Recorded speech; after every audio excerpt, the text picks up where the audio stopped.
इंसानों का मुझे कोई डर नहीं, ना खुदा तुमसे हमने मान लिया उस खुदा से। जोरदार तालियां आपके लिए। शुक्रिया। अस्सलाम वालेकुम। आज बीसासर के इस तालीमी और इस्तिकबाल की प्रोग्राम में हमारे बीच में आपके अपने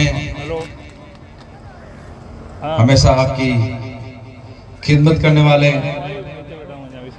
जो पीढ़ी दर पीढ़ी आपकी खिदमत कर रहे हैं, हमारे पूर्व राज्य मंत्री माइनॉरिटी के चेयरमैन रहे हाजी गफूर अहमद साहब, आपके लोकप्रिय विधायक आदरणीय पद्माराम जी, यहाँ पर बैठे हुए हमारे प्रधान रमेश कुमार जी, सैयद मिठन साहब, सैयद सुजा मोहम्मद साहब, मौलाना साहब, ताज मोहम्मद साहब, सखी खान जी, हमारे खलीफा साहब, जिलानी जमात, हाजी इदरीस साहब, सदर साहब, कालू खान जी, वडेरा साहब, वडेरा साहब कम सुनते सर, वडेरे अलग चीज होते हैं भाई। आप कौन से वडेरे हो? बशीर खान जी धाराजा साहब, सच्चू खान जी, रूपाराम जी चौधरी साहब, तेजदान जी सरपंच साहब, महमूद भाई, मौलवी अब्दुल करीम साहब, नवाब खान जी, सिक्का खान राजड़ साहब, मंच पे काफी लोग बैठे हैं, सभी बड़े बड़े इदारे के सदर बैठे हैं, उनके सेक्रेटरीज बैठे हैं, इतना बड़ा सामेरा लगाया है। कपूर साहब ने ठीक कहा कि ये सामेरा जो है टूटने वाला सामेरा नहीं है, ये मजबूत सामेरा है। माशाल्लाह बड़े अच्छे अच्छे लोग बैठे हैं, इसलिए ये सामेरा टूटेगा नहीं। यदि कोई तोड़ना भी चाहता है वो भी सुन ले, ये इतना मजबूत है, कितनी भी आप ताकत लगा लो ये सामेरा नहीं टूटेगा। और मेरे सामने बैठे हुए मेरे पिता तुल्य बुजुर्गों, नौजवान साथियों, पत्रकार बंधुओं, आज मुझे आप लोगों के बीच में आकर के बहुत बड़ी खुशी हुई। अभी मौलाना साहब कह रहे थे कि आप सुबह 9 बजे आ रहे थे, मैं माफी चाहता हूं, मैं भी सुबह रात को 11:30 बजे जयपुर से पोखरण पहुंचा था और सुबह 8 बजे निकला हूं, और 8 बजे के बाद में लगातार चल रहा था। शायद आपने भी खाना नहीं खाया और मैंने भी खाना नहीं खाया, तो हम दोनों एक जैसे, पर आप लोग काफी देर से बैठे। माफी चाहता हूं, ये तो आपकी मोहब्बत है, आपकी मोहब्बत मुझे यहाँ लेके आई। मैं तो चाहता था कि जल्दी आपके बीच में आऊं। किस इलाके से तो हम लोग आज से नहीं जुड़े हुए, सदियों से जुड़े हुए। आपका और हमारा इलाका अलग नहीं है, एक ही इलाका है। हमारे पीरों मुर्शिद, हमारे बुजुर्ग, पीर फकीर, तमाम लोग यहाँ हैं। हम भले अभी मिले हुए, पर हमारा जो रिश्ता है वो रिश्ता पुराना रिश्ता है। आज कोई भी जमात है, जिलानी जमात हो, गोशिया जमात हो, पीर पागरा की जमात हो, सब पीर खीर है। जरूरत यह है कि उनके बताए हुए मार्ग पर चले, अपनी मुरीदी कायम रखें, अपना ईमान कायम रखें, तब पता चले। तो आज मुझे वास्तव में बहुत खुशी हुई आपके इस इलाके को देख करके। चारों तरफ इतना हरा भरा इलाका, खूब अच्छा मीठा पानी है, परवरदिगार ने सब कुछ दे रखा है। इस गरीबी के अंदर भी जो व्यक्ति की जो मोहब्बत होती है, वो मोहब्बत बड़ी चीज होती है। हम गरीब भले हैं, पर हमारा दिल जो है बहुत बड़ा दिल है, और वो दिल यहाँ खींच के लेके आता है। सुबह में कोंडा में था, कोंडा की हॉस्टल देखी मैंने, शानदार हॉस्टल बनी है, 2.25 करोड़ रुपए हम वहां पर खर्च कर रहे हैं। शुरुआत में 50 बच्चों की वहां हॉस्टल बनेगी, फिर वहां से 20 किलोमीटर आगे चोटा है, 20 किलोमीटर से ये कोंडा वाली हॉस्टल चोटर में बन सकती है। आज वहाँ ITI है, कॉलेज है, पंचायत समिति है, SDM हेडक्वार्टर है, तहसील है, सब कुछ है। पर कुछ लोग ऐसे हैं वो नहीं चाहते कि माइनॉरिटी के लोग बच्चे पढ़े, उनके परिवार भी आगे बढ़े। तकलीफ होती है। यही हॉस्टल यदि चोटर में बनती तो उसका 4 गुना ज्यादा फायदा मिलता। पर अच्छा व्यक्ति है मेघवाल समाज का, जिन्होंने वो जमीन दी यहाँ पर जहां बनी अच्छी बनी, जहां भी हमारे बच्चे रहेंगे अच्छी तरह से रहेंगे, मोहब्बत से रहेंगे और अच्छी पढ़ाई करेंगे। जो लोग राजनीति करना चाहते हैं, ऐसी घटिया राजनीति, छोटी सोच रखना चाहते हैं, उनको सलाह। पर हमारा फर्ज बनता है, आज ये 2.25 करोड़ रुपए सरकार ने खर्च किए हैं, तो हमारे बच्चे हम उस हॉस्टल में भेजेंगे। 50 बच्चे एक साथ रहेंगे तो एक एजुकेशन का माहौल बनेगा, शिक्षा का माहौल बनेगा।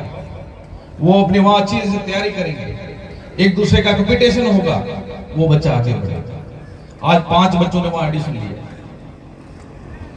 और इसी तरह आपके बुरान का तला के अंदर हम सरकार की तरफ से 20 करोड़ रुपए खर्च कर रहे हैं, 20 करोड़ रुपए।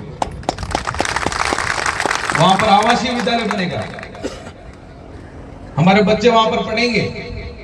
सरकार की तरफ से उनका रहना, खाना, पीना, खेलना, तमाम जो शिक्षा की सुविधाएं हैं, वो तमाम सुविधाएं एक बाउंड्री के नीचे मिलेगी, एक छत के नीचे मिलेगी। ये शानदार योजना अभी हम लेके आएंगे। जब 3 साल पहले मैंने ये विभाग ज्वाइन किया था, उस समय विभाग के क्या हालात थे मैं आपको क्या बताऊं। 2003 में मदरसा बोर्ड का आदेश हुआ, मदरसा बोर्ड अलग बना शिक्षा विभाग से, वक्फ बोर्ड राजस्व विभाग से अलग बन के राजस्व से अलग हुआ और वक्फ बोर्ड बना। और 2009 के अंदर यूपीए सरकार, जब मनमोहन सिंह जी प्रधानमंत्री थे, तब उन्होंने अल्पसंख्यक मामलात विभाग बनाया। अब उसमें अल्पसंख्यक आयोग, हज हो गया, वक्फ हो गया, मदरसा हो गया, सब चीजें अंदर एक जगह आ गया। और मेरे से जो 5 साल पहले जो सरकार थी, उस सरकार में जो इस विभाग को चलाने वाले मंत्री थे, वो थे भाजपा के पूर्व अध्यक्ष भी थे और भाई साहब भी थे। भाई साहब समझते हो? समझते हो? कुछ लोग समझते हैं, जिनकी सोच जो चोटर में मदरसा नहीं, हॉस्टल नहीं बनने दी, उस तरह के लोग। तो उसके पास था एक तो SC/ST का डिपार्टमेंट और दूसरा अल्पसंख्यक डिपार्टमेंट। अब उस आदमी को कहा कि आप मदरसों के लिए काम करो। जो आदमी हॉस्टल चोटल के अंदर नहीं बनने दे रहा है और वो आदमी अल्पसंख्यक विभाग चला रहा है, तो उस भले आदमी ने 5 साल तक इस विभाग की तरफ देखा ही, क्या हो रहा है, क्या नहीं हो रहा है, कौन चला रहा है, कोई मतलब नहीं था। मेरे आने के बाद में जब मुख्यमंत्री अशोक गहलोत साहब ने मुझे कहा कि आपको अक़लियत के लोगों की खिदमत करने का मैं मौका दे रहा हूं, मैं दूसरी बार का विधायक था। 2008 में पद्माराम जी के साथ में विधायक था, फर्स्ट चुनाव में। सेकंड चुनाव मोदी लहर आई, हम सब हार गए। और वापस जो 2018 का चुनाव आया, आप सभी की दुआएं थी। ये जो बच्चियां अभी गीत गा रही थी, सुना रही थी, नाते सुना रही थी, इन बच्चियों की दुआ थी। रात दिन ये कुरान शरीफ पढ़ा करती थी मदरसों के अंदर, मेरे लिए दुआ की। जब मुझे पता चला कि इनकी दुआ आपके लिए, जब रिजल्ट नहीं आया, जब दुआएं होती रही, तो मैंने कहा भाई सबसे पहले जो पैसा देना है मदरसा बोर्ड का, तो ये है मदरसा हकदार है, तो मैंने पैसा इनको सबसे पहले दिया। तो मेरा कहने का जो मतलब था, 5 साल सरकार ने इस विभाग की तरफ नहीं देखा। मैंने राजस्थान की जनता से, माइनॉरिटी के लोगों से वादा किया कि मैं जो है मेरे विभाग को सुधार लाऊंगा और अच्छी चीज काम करूंगा। और सबसे पहले मैंने कहा कि शिक्षा की स्थिति को मजबूत कैसे कर सकते हैं, तालीम को कैसे मजबूत कर सकते हैं, उसके लिए हमने काम किया। मदरसा एक्ट बनाया।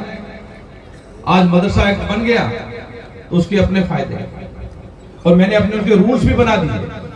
आज मदरसा पैरा टीचर है, कर्मचारी हैं, तमाम जो लोग मदरसों से जुड़े हुए हैं, उन सबको उसका फायदा होगा आने वाले टाइम में। आप देखो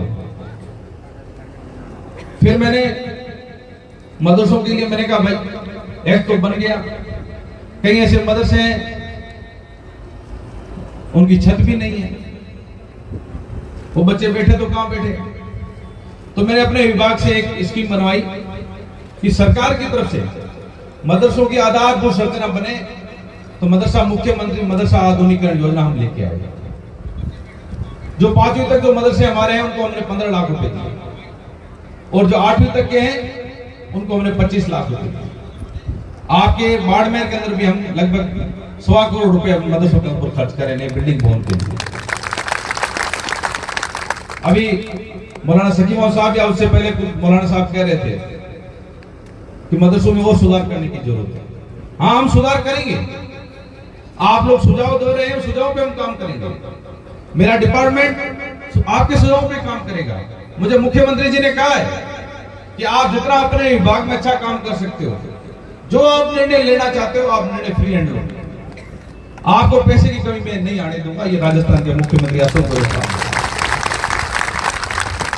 तभी उन्होंने अभी मुझे 25 करोड़ रुपए दिए अलग से, 100 करोड़ रुपए अल्पसंख्यक कोष दिया अलग से, कि माइनॉरिटी के लोगों के लिए आप क्या अच्छा करना चाहते हैं। मैंने कहा है कि जो किसान हैं उनके लिए हम सोलर पंप दें उनको। जो हमारी माताएं घर पे यहाँ पर देखते हैं कसीदे का काम करती हैं, बड़े हुनर का काम उनके पास है, उनके लिए सिलाई मशीन और एक मार्केट उपलब्ध कराएं, उसके लिए हम योजना बना रहे हैं।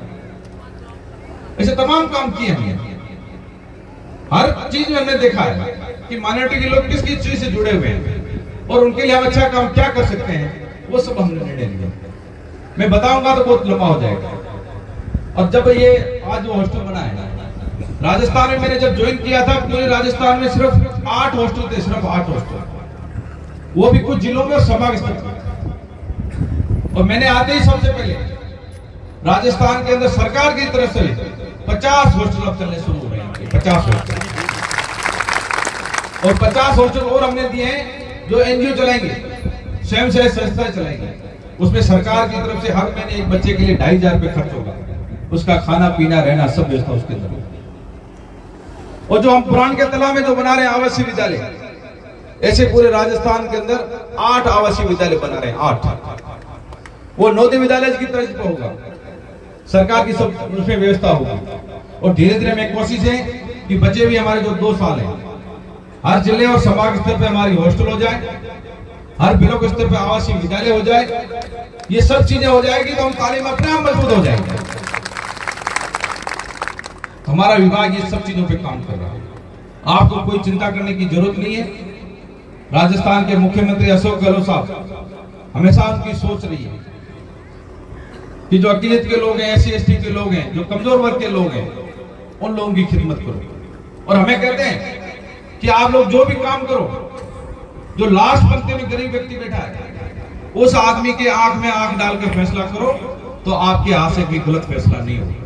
ऐसी सोच रखने वाला राजस्थान का मुख्यमंत्री। तो आप समझ सकते हैं आज उनके प्रति छत्तीस को उनका प्रेम क्यों है। इसलिए उनकी सोच है गरीब के प्रति, वो गरीब के लिए सोचते हैं। आज फ्री दवाई मिली राजस्थान के अंदर, ये किसकी सोच थी? जब विधानसभा के अंदर ये घोषणा हुई थी, ये पद्माराम जी बैठे, विपक्ष के लोग कह रहे थे कि आप हर हॉस्पिटल में मुफ्त दवाई दे दोगे। मुख्यमंत्री जी ने कहा कि मैं घोषणा कर रहा हूं तो सोच समझ के कर रहा हूं। तो इतनी शानदार योजना लेके आए, आज गरीब के लिए आप फ्री दवाई मुफ्त मिल गई हॉस्पिटल के अंदर। और यही लोग उस समय ये प्रचार कर रहे थे कि ये जो जेनरिक दवाई है, ये दवाई जो जहर है मत लेना। और जब हमारी सरकार चली गई तब यही लोग कहने लगे साहब ये दवाई नहीं, अमृत है, अमृत, इस दवाई को लो आप। इस तरह के लोग आज हॉस्पिटल के अंदर जांच फ्री हो रही है। आज गरीब आदमी हॉस्पिटल में जाता है, किसी के पेट में जेब में पैसा होता है, नहीं होता, सेठ साहूकार का मुंह ताकना पड़ता है। अभी मुख्यमंत्री जी एक शानदार योजना लेके आए, चिरंजीवी स्वास्थ्य बीमा योजना। जो बड़े बड़े करोड़पति होते हैं वो 50 लाख का, 1 करोड़ का, 25 लाख का अपना बीमा कराते थे। तो मुख्यमंत्री जी ने कहा क्यों नहीं गरीब का बीमा हो। तो आज हर गरीब आदमी जो BPL है, NFSA से जुड़ा हुआ है, सरकार की तरफ से उनका फ्री बीमा 5 लाख का होगा। आज बीमारी घर में कब आ जाए कुछ पता नहीं चलता है। आज हार्ट अटैक आ गया, कैंसर हो गया, डायलिसिस हो रहा है, पता नहीं कितनी बीमारी आ गई, नाम नहीं आती। यदि आपके परिवार में ऐसी कोई बीमारी आ गई और यदि आपका बीमा किया हुआ है तो आपको किसी का मुंह नहीं ताकना पड़ेगा। आप उस हॉस्पिटल में जाओगे तो आपका पूरा का पूरा इलाज फ्री हो जाएगा। तो जो लोग इस योजना से नहीं जुड़े हुए, मेहरबानी करके आप उस स्वास्थ्य बीमा योजना से फ्री जुड़े। और उसमें जो पैसे वाले लोग हैं उनके लिए भी सरकार आधा पैसा दे रही है। 1600 में से 800 रुपए सरकार दे रही है। तो ऐसी कई योजनाएं जो शानदार चलाई मुख्यमंत्री जी ने। हम खुद भूल जाते हैं, इतनी अच्छी योजना है, कभी कभी हम पूरी योजना गिना नहीं पाते। इसलिए जानकारी रखो, योजना की जानकारी होगी तो आपको फायदा होगा। जानकारी नहीं रखोगे, सरकार की योजना खूब बन गई, आपको फायदा नहीं मिलेगा। इसलिए आप जब भी आपने पंचायत समिति में जाते हो, तहसील में जाते हो, कलेक्टर ऑफिस जाते हो, किसी विभाग में जाते हो, तो आप जानकारी रखो योजनाओं। तो इसलिए मैं तो ये कहना चाहता हूं कि आप लोगों की जो मोहब्बत है वो मोहब्बत हमेशा मिली रहे, क्योंकि इतना बड़ा आज आपने प्रोग्राम किया है। इस प्रोग्राम के लिए कोरोना नहीं होते तो मैं पहले आ जाता, पर कोरोना ने ऐसा लॉकडाउन कर दिया कि आना जाना सब बंद हो गया। सब आदमी अपने घरों के अंदर कैद हो गए। पर आप सब दुआ करो अल्लाह ताला से, ये जो वबा है ये दुनिया और हमारे देश से टले, लोग जो है अपना जीवन वापस शुरू करें, हम लोग सब पटरी पे आए, इस बीमारी से सबको बचाएं। आप सबकी दुआओं से ये ऐसी वबा हमारे दुनिया और देश से दूर जाएगी। और आगे भी हमारा ये प्रयास रहेगा कि आप लोगों की खिदमत के लिए हम अच्छा काम करें। गफूर साहब इस मंच से बात कर रहे थे, पता नहीं मुझे ऐसा क्यों लग रहा था कि आपको थोड़ा घुटन हो रही थी बात करने में। आप चिंता मत करो, ये जो ताकत है ना, ये ताकत जब तक आपके साथ खड़ी है तब तक आपको कुछ चिंता करने की जरूरत नहीं है। ये ताकत जब अपना साथ छोड़ देगी तब अपने आप अपना घर पकड़ लेंगे, क्योंकि इनकी ताकत है, हमारी ताकत है, हमारी ताकत है, आपकी ताकत है। आज बंद मुट्ठी है, सबका भरम है, और मुट्ठी खुल गई कोई नहीं पूछेगा, न तो हमें कोई पूछेगा नहीं आपको पूछेगा। शक्ति किसमें है? संगठन में। एकता रखो। लोग एकता तोड़ना चाहते हैं, लोगों को अच्छा नहीं लगता। जब लोग टिकट मांगने जाते हैं ना जयपुर दिल्ली में, तब पूछते हैं भाई आपकी कॉन्स्टिट्यूंसी में वोट किसके हैं? जब पहले कहेंगे साहब SC, ST और माइनॉरिटी, ये 3 कौमों के वोट है, और उनको पूछे खुद की कौम के वोट, तब वो नीचे देखना शुरू करें। क्यों? कि हम कांग्रेस के हैं, कांग्रेस के रहेंगे, तो उन ताकतों के सामने हम नहीं झुकेंगे जो हमें तोड़ना चाहेगा, हमें बिखेरना चाहेगा, उनके साथ हम खड़े नहीं होंगे। जो हमारा भला करेगा उसके साथ हम खड़े होंगे, उनको हम मोहब्बत देंगे, प्यार देंगे।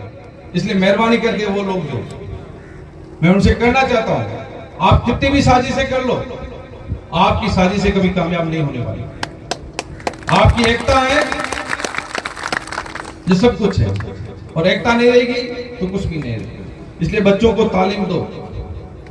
बच्चे हमारे पढ़े लिखेंगे, डॉक्टर बनेगा, इंजीनियर बनेगा, तहसीलदार बनेगा, SDM बनेगा, कलेक्टर बनेगा। आज यदि हमारा बच्चा पूरे कुरान शरीफ को अपने दिल में उतार सकता है तो क्या डॉक्टर नहीं बन सकता? बन सकता है। आज 30 सिपाही उनके दिल में हैं तो डॉक्टर बन सकता है, SP बन सकता है, कलेक्टर बन सकता है। जरूरत यह है कि उनके लिए संसाधन हमें उपलब्ध नहीं है, उनको सही प्लेटफॉर्म नहीं है, उस माहौल नहीं बन रहा है। वो माहौल नहीं बनने के कारण वो बच्चा पिछड़ रहा है। ऐसे होनहार बच्चे खूब हैं, होनहारों की कमी नहीं है। इसलिए मेहरबानी करके आप जितने भी लोग यहां बैठे हो, आप ये संकल्प लो कि हम हमारे बच्चों को पढ़ाएंगे, हमारी बच्चियों को पढ़ाएंगे। आज आप देखें हर कौम के अंदर बच्चियां सबसे आगे। आज जब बच्चों लड़कों और लड़कियों के अंदर कंपटीशन होता है तो लड़कियां हमेशा आगे निकलती हैं। इसलिए बच्चियों को कम मत समझो, बच्चियों को तालीम दो। एक बच्ची पढ़ेगी तो आप समझो कितना 2 घर जो है 7 पीढ़ी छुड़ेगी आपकी, 7 पीढ़ी। इसलिए बच्चियों को अच्छी तालीम दो। मौलाना साहब फिक्र कर रहे, ताज मोहम्मद साहब अब्दुल करीम साहब, सखी मोहम्मद साहब, ये एमएलए साहब वहां कह रहे थे कोरोना के अंदर कि लोग गलत संगत में चले जा रहे हैं, नशा कर रहे हैं। बताओ, ये नशा हमारा काम है? और रसूल की सल्लल्लाहु अलैहि वसल्लम ने क्या कहा, हदीस में क्या है? नशा करना चाहिए। नशा बर्बादी की तरफ ले जाता है, इसलिए नशे से बचो। हमारी बात बुरी लगती होगी, क्योंकि नशा हो जाता है किसी की संगत से। जैसी संगत होती है उस संगत से सब कुछ होता है। अच्छी संगत में चलोगे अच्छा बनोगे, बुरी संगत में चलोगे तो बुरा बुरा बुरा। इसलिए मेहरबानी करके अच्छी संगत में चलो, ऐसे लोगों से दूर रहो।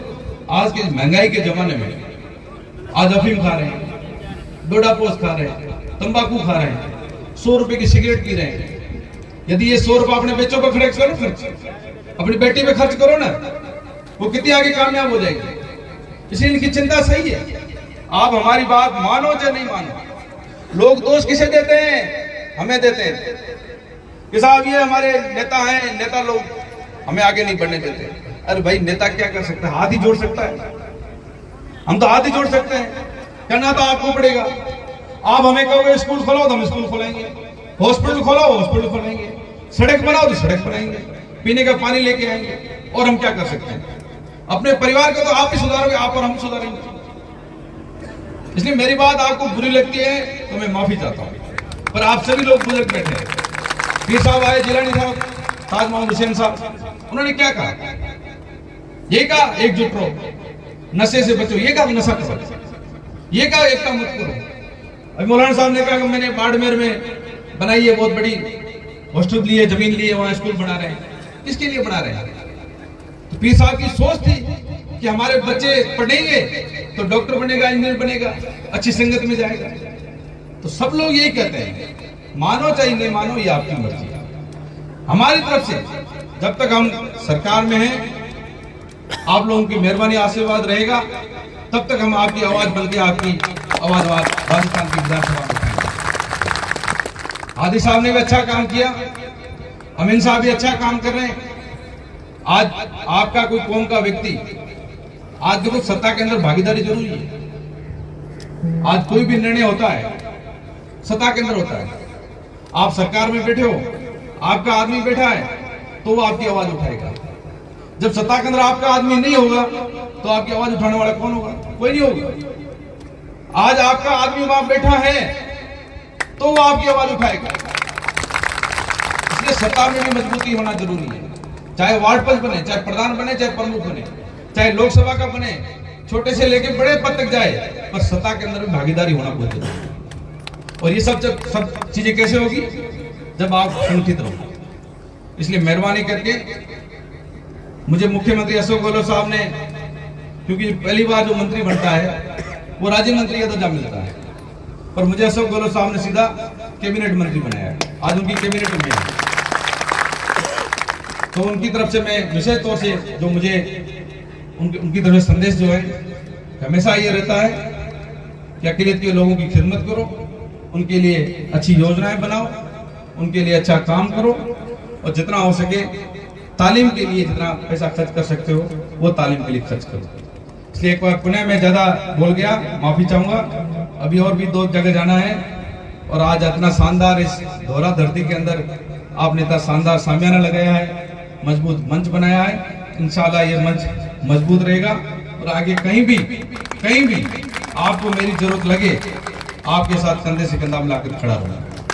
एक बार पुनः आप सभी साथियों का बहुत बहुत शुक्रिया। जय हिंद।